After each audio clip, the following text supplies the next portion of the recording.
Welcome back to the weekend wrap. No production, just my thoughts. As always, please like and subscribe, share with a friend, a colleague, a relative, an associate, an enemy, any and all in between. It is appreciated. So, yeah, we had an interesting night of boxing last night.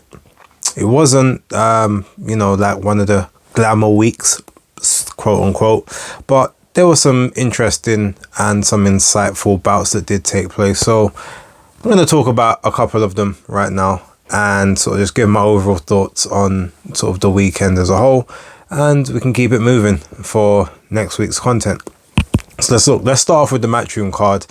I did watch it from the start of the from the start of the main broadcast. So I did see the Michael Gomez Jr. and Cain Baker fight. Pretty decent fight. I didn't watch it. I didn't see it from the very first round. I think I saw it from round 3 onwards. But yeah, I mean, look, it was a nice little gritty, scrappy, generalized fight with regular, domestic level opposition. But sometimes that's what makes for an exciting fight. Cain Baker got stopped in, I think it was the 7th round. I could be wrong on that one. Some of them kind of was blurring a little bit, but Michael Gomez Jr., he wants Reece Bellotti next. I think Reece Bellotti's got the British title at the moment and the Commonwealth, so that would be a good little fight for him moving forward. So congrats to him. Next, we had Rhiannon Dixon against Karen Elizabeth Carabajal. Now, in this one, obviously, this was for the WBO lightweight championship. And Carabajal had previously been in the ring with Katie Taylor. Won some rounds from Katie Taylor. Sort of made it a tricky fight, but not necessarily like a difficult fight. Katie still did quite well in this one. Now, Rhiannon she done pretty well at the start of this fight, I felt. In the first round, I had given to Rhiannon Dixon. And I think at the second round, At the first three rounds I gave to Rhiannon Dixon. I thought that she was controlling the tempo, counter punching, just being first to the punch as well. Had good head movement, good defense, and wasn't really getting tagged with much, which was the right strategy. But 4th round came, and that's when Carabajal had her first bout of success, where basically she just stepped in to the range of Dixon and then decided to just try and trade. The 3rd round, where she got dropped off of a counter, was a counter straight left down the pipe, which put her down, and that seems to kind of woke her up, because when the 4th round came around, she was pretty much she threw more more lever in there, and at that time you could kind of see Rhiannon was having to try and sort of work inside a bit of a flurry from time to time. So that managed to get Carabajal the 4th round for me. 5th round, Rhiannon sort of got back into it, got back distance, started to control the pace again, was landing the better body shots, and was almost like was reducing Carabajal just to sort of an odd punch here or there. 6th round, though, I think that Carabajal managed to get her distance back. She got her work rate back, and she landed the heavier shots overall. Then in the 7th round, I feel like Rhiannon Dixon basically got back in control again, just did enough to win that round. It wasn't the cleanest like she had in earlier, sort of like the rounds 1, 2, and 3, but she still kind of did enough for me in that one to win that. But 8th round, I gave to Carabajal. 9th round I gave to Carabajal, just due to work rate, and she just landing the bigger shots on Rhiannon Dixon. Anytime Dixon is even hitting her clean, she's getting a receipt straight away, and on several of occasions those receipts actually looked harder than the shot that Dixon landed. So I gave her those, and then I also gave her the 10th round just due to more work, more activity done. So on my scorecard, I had it 95-94, but I tweeted out at the time that that's my scorecard, but I wouldn't, I'll accept 97, 92 and 96, 93 from the judges, because I was expecting to see cards like that, because I could see a scenario where Rhiannon got 2 of those rounds that I gave to Carabohal, or she got 1 of them. So I thought, yeah, those scorecards would be fine. When those scorecards were then read out, 2 of them were exactly as I thought: 97, 92, 96, 93. But then there was a 98, 91 scorecard from Steve Gray. And yeah, no, not for me. Now, there are some people that maybe feel like Carabohal they was like, well, maybe I could only give her 2 rounds, maximum 3. But to me, there was 3 rounds that you could say that she clearly won. So if that's the case, then you have to give her at least a 97, 92 scorecard to me. To me, there was 3 rounds that was clear, and then there was 2 rounds that were swing, that were close, and you give them however you decide, and I won't argue. But from a lot of the scorecards that I saw around, a lot of it was 96, 93. So yeah, so for Steve Gray to give it that wide didn't really sit right with me, and kind of didn't portray the fight the way that the fight was, in my opinion. But maybe other people felt differently. After that, we had Ellie Scotney and Sigaline Lefevre. What was that? 8-0 with no KOs versus 18-0 with 3 KOs. The first thing that was very, very apparent in this fight is that Ellie was having trouble getting past the jab in the initial stages, because Sigaline is a lot sort of longer reach, longer range. But what was also very telling is that Ellie was the much stronger fighter in there, and the more physically imposing. Now, she had to fight almost like a pressure fighter in this fight, whereas before she was very much like a boxer puncher, working off counters and beating her opponent to the punch. But she was basically walking Sigaline down this entire fight. Sigaline's punches looked like they look like love taps at this point, because Ellie was walking through them like they were nothing. The amount of times I've called Ellie feather fists, but like, yeah, if that's the case, then I don't know what's lighter than a feather, but that's what Sigaline punched like. So the knockout she got must have been due to volume. I've seen a couple of her fights, and I haven't seen those ones, so I couldn't give you an example. But just everything about her just seemed very, very weak, very frail, very fragile. Like she got pushed about way too easy, for my opinion. When she was sort of leaned on, or when something hit her, the way her body responded was just that of someone that has no punch resistance, no awareness, no sturdiness. The littlest of movements just threw her off balance, and it all made everything look a lot more exaggerated than to me anyway. That's kind of what I saw. In terms of the actual fight, I scored it 98 to 92 to Ellie Scotney. I think I gave the first round to Sigaline, which is funny because I think a lot of people gave her the second round, but I gave her the first. I thought that she walked Scotney onto several quite impactful shots in the first round, and Ellie was struggling with the rhythm. But a lot of people seem to have given Ellie that one and Sigaline the second, but I had it the other way around. And then I'm trying to remember I think the next round I gave her, and I'd have to check my scorecard, which I did put on X, was I think the 6th, possibly. I can't remember off the top of my head, but yeah, I mean, you can look on my Twitter X account. It will be there. My boxing news, it's on there as well. But either way, I know it was 98, 92. One of the judges had it 99, 91. Then one judge had it 97, 93. Another judge had it 96, 94. So I wasn't in alignment with any of the judges on this particular scorecard. I was closer in line with their 99, 91 than I was the 97, 93 and the 96, 94.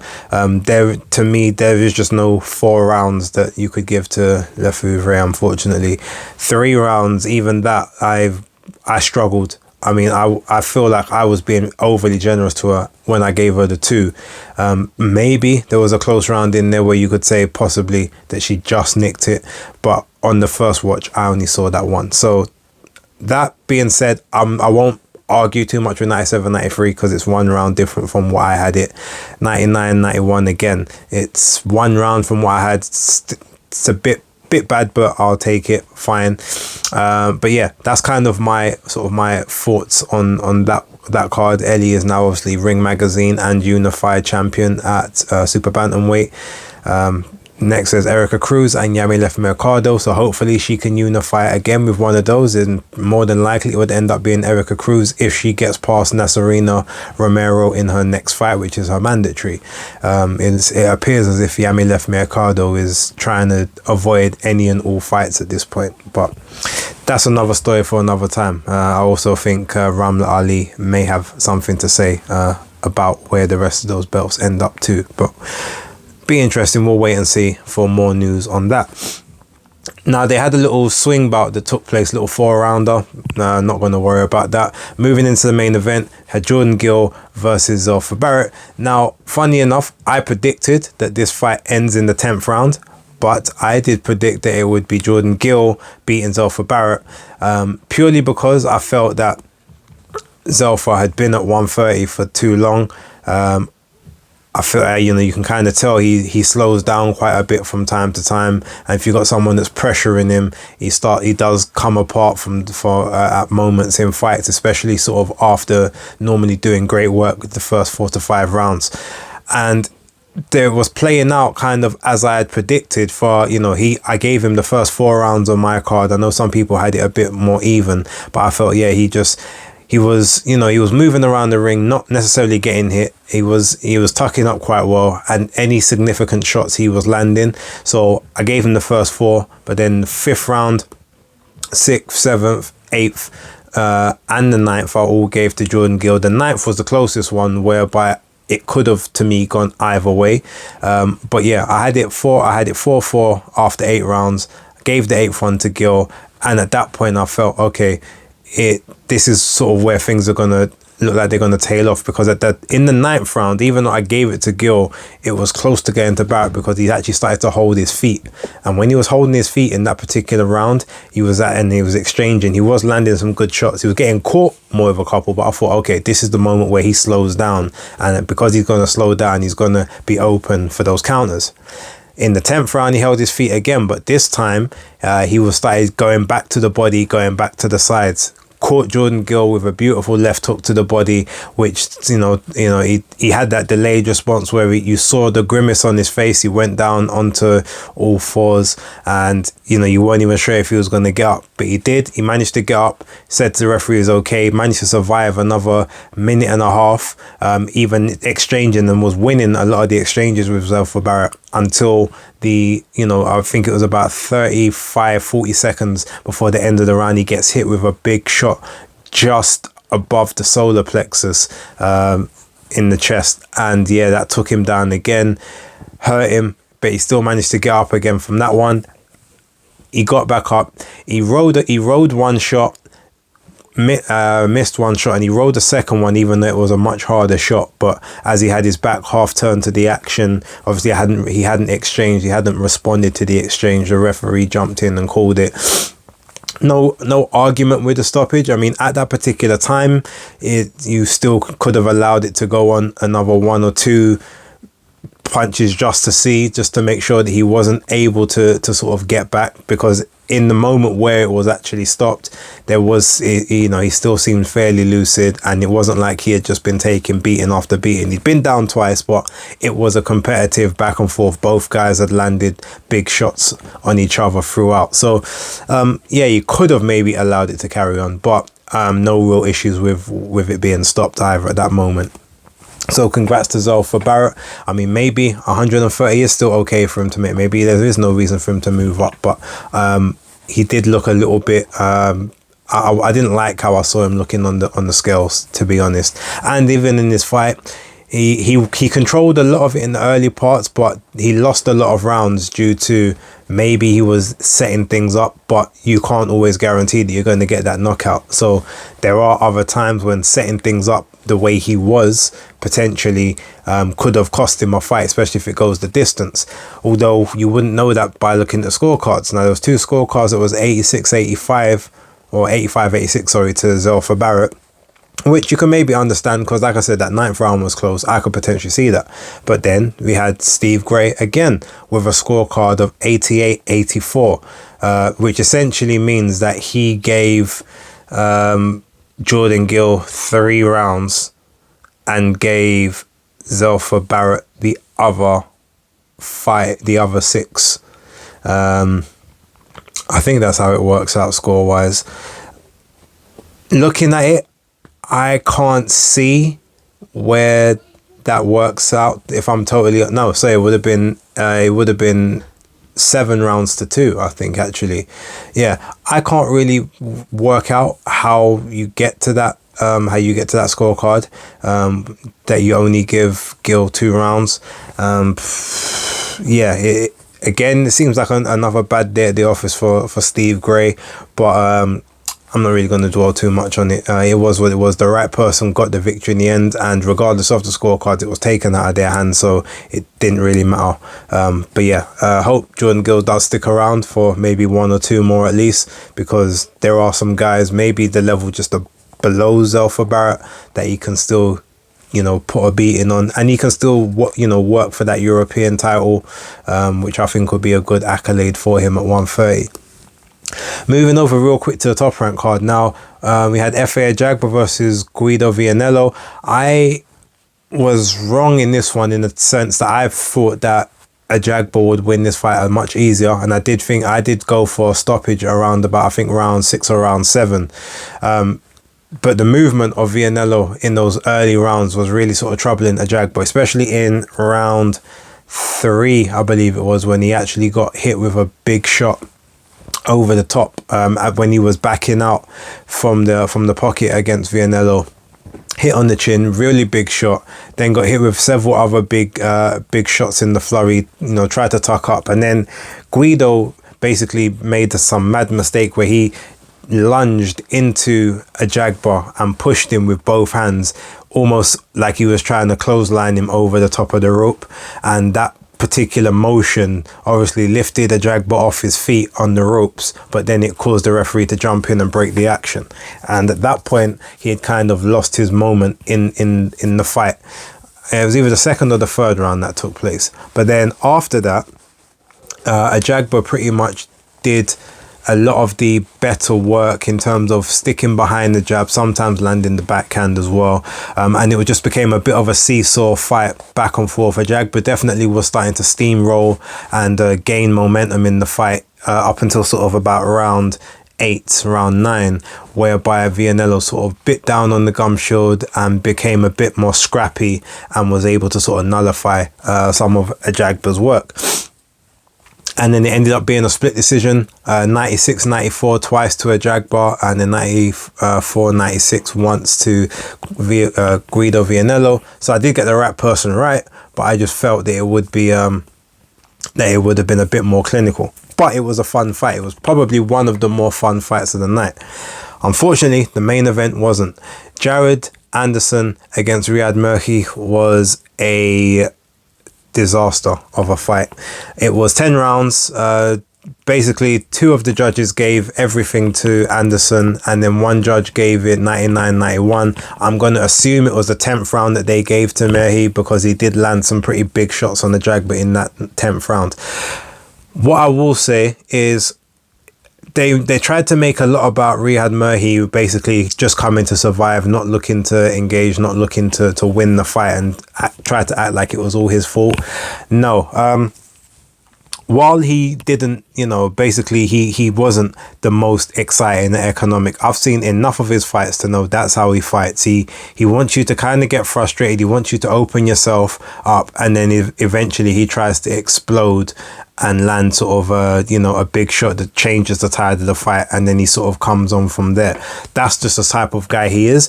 Now, if you know that as either a matchmaker, or even if you try and figure that out in the ring, there wasn't enough that Jared Anderson was doing to try and make the fight more competitive. He was hoping that Riyad Mahrez would just open himself up so that he could maybe either land a counter shot or he could just land something big over the top. Mahrez's a smaller, more compact guy with a lot of muscle, a lot of ways to sort of tuck his chin, protect it behind the shoulder, whatnot. You have to find other ways to open him up, or you have to just be the one that's being active. And because Jared Anderson isn't the most active or aggressive fighter either, it just made for a very boring and horrible affair to watch. Now, if you're going to be the next big thing from America, whether you're only here for another 2 or 3 years, like, these are the things you're going to have to work on. Work on opening up your opponent, work on changing the angles, work on changing trajectory of the shots, deciding where you're going to place those shots. Are you now going to look to the body instead of the head? Are you going to feint him to death and just get him tired that way? These are all the kind of things he's going to have to work and learn. And in some respects, as bad as this fight was for us to watch, it's probably a very good fight for him to have had, provided he learns from it. Not everyone's going to come towards you. Not everyone's going to, basically, it's not going to be their mission to make you look good and to give you another highlight reel. And if you've got to work for it, how good are you at working for it? And how are you going to get things done when the going is tough? Or are you going to just have more of these and then try and blame it all on your opponent? Fair questions, I suppose. But yeah, that's kind of my thoughts on that as a whole. I haven't seen any of the stuff that took place in, I believe it was Uzbekistan. I know Michael Hunter was on that card, and I know that Bakadir Jalilov was initially supposed to be on that card, but pulled out due to wanting to focus on his Olympic qualifiers. So yeah, I don't know much details about what's gone on with that yet, but as soon as I come off of this video, I will do some research on that one, maybe see if I can pull up some YouTube footage just to have a look at, etc. But yeah, look, that's pretty much everything happened in the weekend in a nutshell, so I will leave it there. It wasn't a great weekend, but it wasn't a bad one either.